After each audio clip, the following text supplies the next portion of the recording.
Stratégie de stationnement. La municipalité a réalisé une étude stratégique d'organisation du stationnement à l'horizon 2030, planifiée selon 3 phases de travail. Le constat analyse la situation actuelle, les lignes directrices présentent la future politique de stationnement, la mise en œuvre concrétise les principales actions à entreprendre.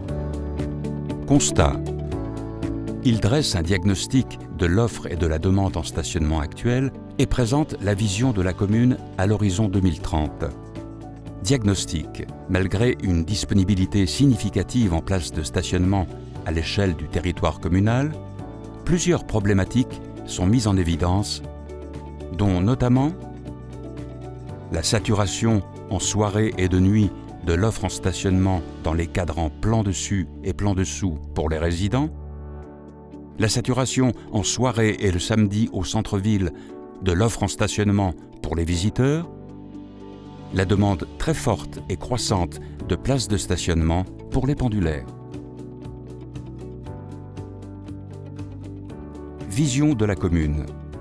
Compte tenu de l'augmentation de la population attendue à l'horizon 2030, il est nécessaire de maintenir une bonne accessibilité globale et locale tout en diminuant les nuisances liées au trafic motorisé, favoriser un report modal du transport individuel motorisé vers les transports publics et la mobilité douce, réduire la demande de stationnement sur l'espace public par des offres de parking en ouvrage, développer les projets et potentiels de requalification des espaces publics.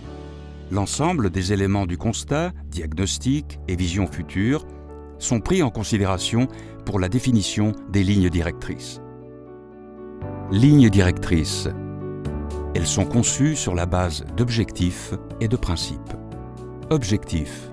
Répondre aux besoins de stationnement des résidents, garantir la disponibilité de places pour les visiteurs et répondre à la demande croissante des pendulaires tout en favorisant le report modal.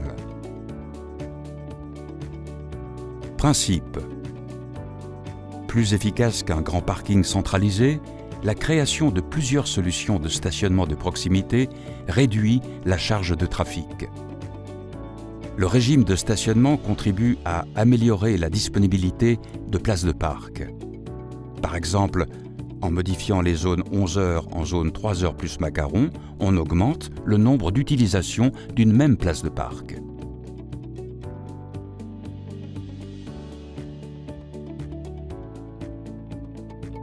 Au centre-ville notamment, l'offre de stationnement s'articule selon les usages. En surface pour des durées inférieures à 2 heures et en ouvrage pour des durées supérieures.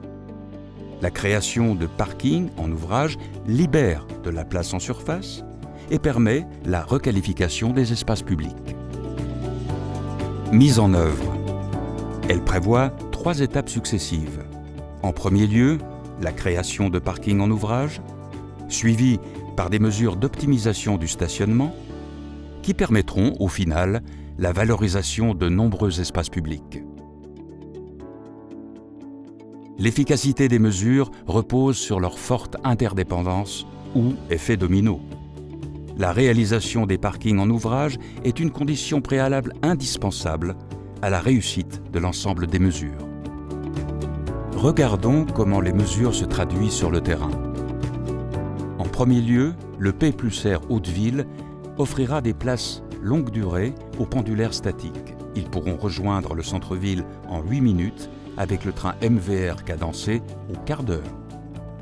Cette réalisation permettra de changer de régime de stationnement afin de libérer des places longue durée occupées par des pendulaires en ville. Elles seront ensuite réaffectées en faveur des résidents et des visiteurs. Ensuite, au centre-ville, la construction des parkings souterrains Gare Nord et Entre-deux-Villes permettra d'améliorer la répartition de l'offre en stationnement. Le parking Gare Nord accueillera des places résidents, visiteurs et pendulaires dynamiques. Sa réalisation permettra la requalification urbaine de la place nord de la gare.